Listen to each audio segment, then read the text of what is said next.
Good evening, folks, and welcome to Budget Scenery Workshop. Today's episode, I am going to show you how I built this. It's just very cheap, very easy, like city or village entrance kind of thing. And I'll show you how to make it from, various bits and pieces you'll hopefully have lying around. And I have left it grey. Simply because I may do another video, depending if you peeps would like to see it. I may just paint it on camera. If not, I'll just, leave it. But yeah, I'm happy with it. There's a few bits I would improve on, but I go through that in the video. Anyway, guys, let's get started on this build. And if you haven't already done so, please do hit that subscribe button and leave me a like. And don't forget to hit that notification bell and you'll never miss a thing. Okay guys, let's crack on. Okay, the first thing I did, because I didn't want them as bulky as this. So what I did is I just used my proxon table and just cut one piece in half, so that will come in useful for something else.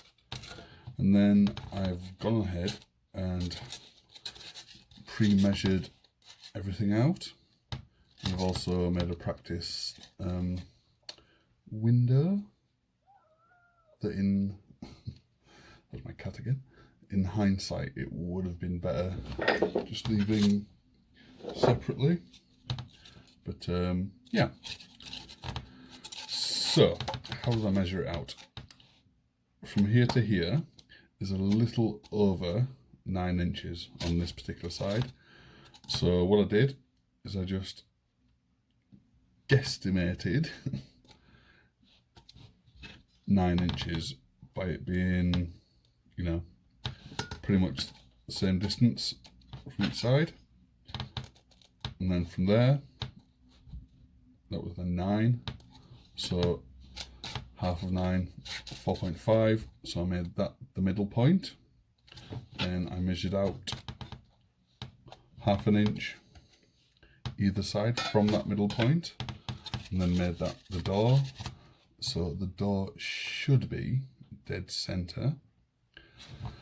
Then from the dead end of it, I measured out 2 inches and 1 inch and 1.5 inch. So that was these bits here. And then I measured from the bottom 1 inch, which is this line here. So that would be the base that my window would sit on, and the sides go up there. I didn't need to draw a top one because, basically the windows, I measured them at just in between there. I made sure the bottom was 1 inch, and then it's just like, I don't know, as long as it's not all the way up. So yeah. So what I'm gonna do now is just quickly build the second window, and I'll do it in real time because it is quite fiddly. Plus using hot glue, but I'll just show you how I did it. Okay, the stuff I'm using is this. Can you see that? Yeah, that small scale, like metal fencing kind of stuff, but I think it works well. I mean, it might be an idea to cut it at an angle, but with this kind of mesh, it's not really noticeable. But if you want the, the diamond look in your windows, then like cut it at an angle. Anyway, okay, so what I'm going to do is build this in real time. Hopefully you can see it okay. There it is. Okay. Now the problem with hot glue is obviously it's hot. So what you have to do is be kind of quick and precise straight away.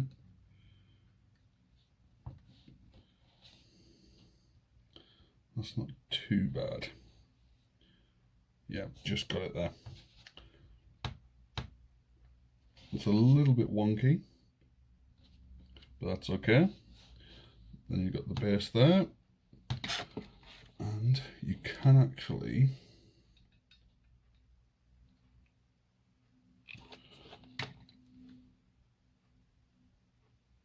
just then plunk it on the end,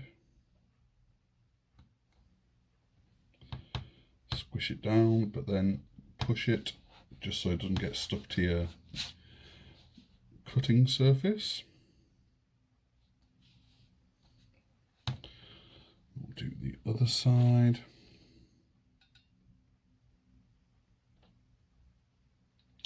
Obviously you can use PVA for this, only problem is it takes longer to dry,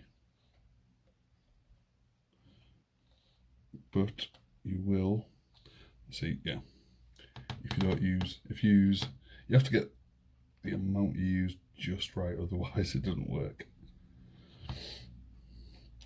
Okay, tell you what we'll try.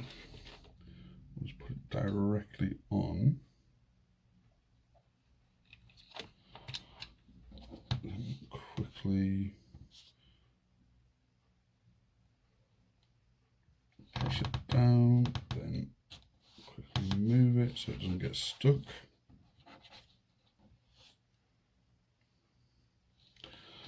Okay, then the last piece is the top. And hopefully this won't look too bad. Squish it down, give it a nudge, whoops. Like there, see, if you leave it just a fraction of a second too long, it will get stuck. But luckily, hot glue, it just pulls off quite easy. I made kind of a pig's ear of that one. That's cool. With practice, you can get it done. So next, just hot glue or PVA, whichever you prefer to use, around whichever surface you want it on. Make sure it's in the middle. Give it a squish.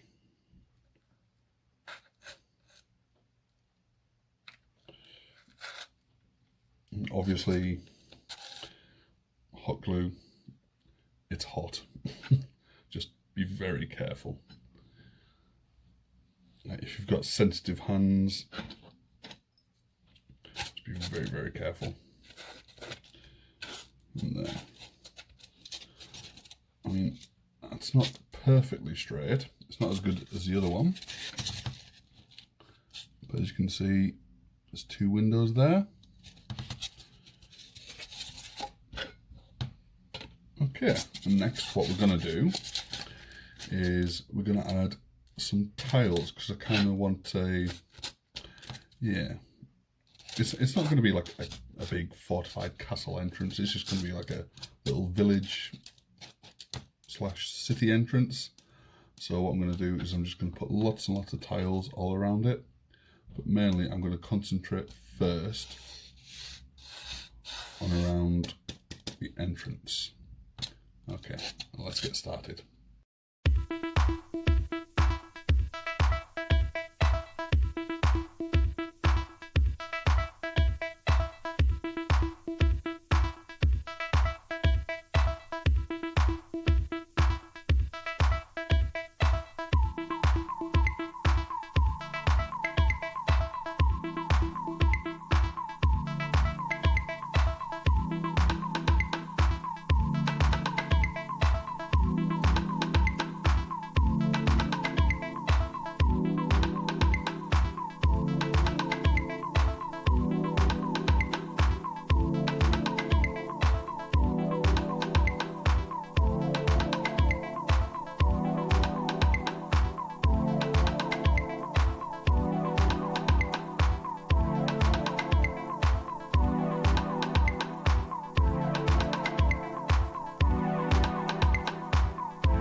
Okay, so once you've got all that, you should have something that looks like this.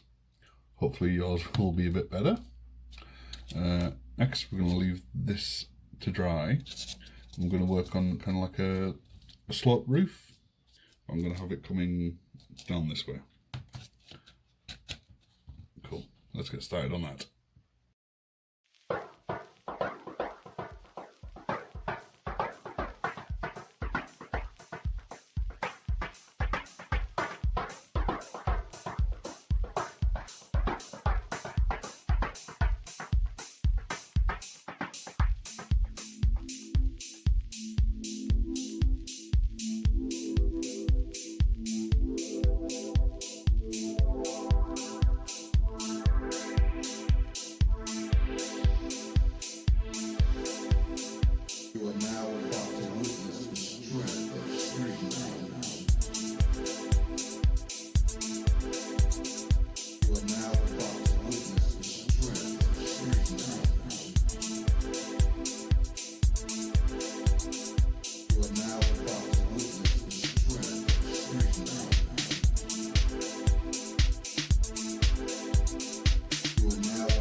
Okay, just a couple of things before I go any further.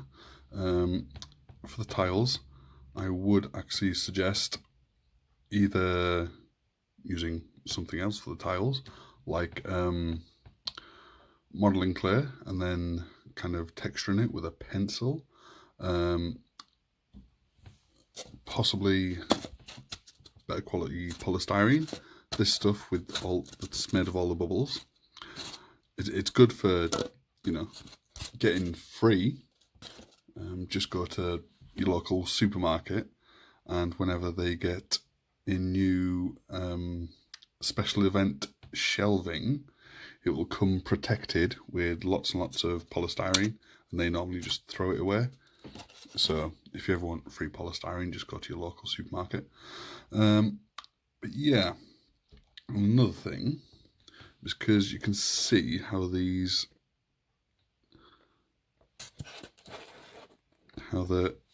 tiles are kind of warping. If you don't want that to happen, I'd suggest either, just using clay instead and kind of texturing it, or just using a hot glue gun. Okay, the next thing I'm going to do is add a couple of beams to the front, and then, yes, we'll see where we are from there. Okay, let's crack on.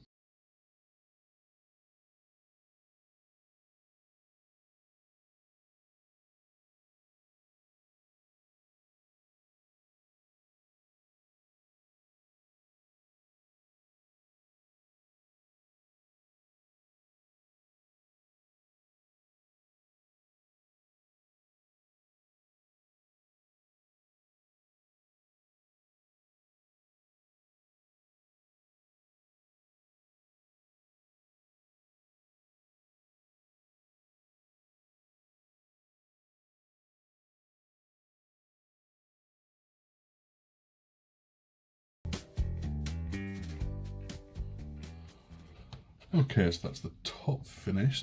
As you can see, now I've added the beams and the top, it's kind of all coming together. I mean, at first with just the cardboard tiles, it looked kind of lame.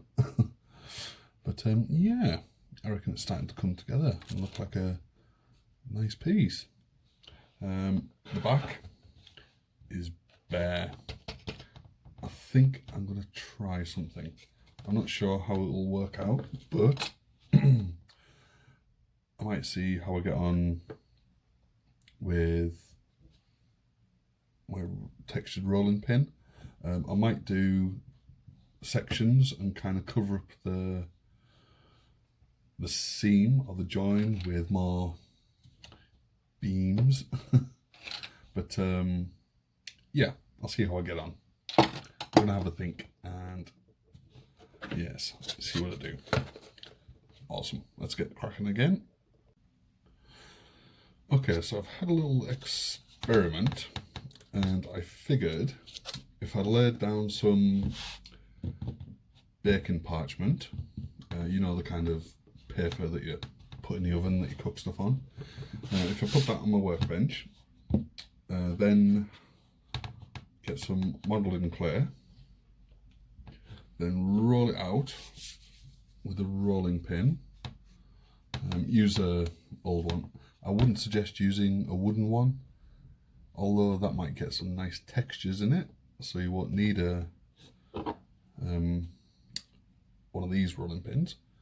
Just a thought, actually. But I used an old plastic one, so it was nice and flat. Then I pressed the end down into it. I cut round it with a knife, so it was the exact shape. And then I got my textured rolling pin and just did it straight from there. I don't know if you can see, but I'll show you a better picture later. So yeah, I've done both sides, and although I'm happy with the front now, I think it might have looked better if I did it all the way around, then added these lollipop sticks. But we know for next time now. So what I'm going to do is I'm going to roll out a lot of this modelling clay, roll it out flat, and then I'm going to go over it with my textured rolling pin. So let's get on with that.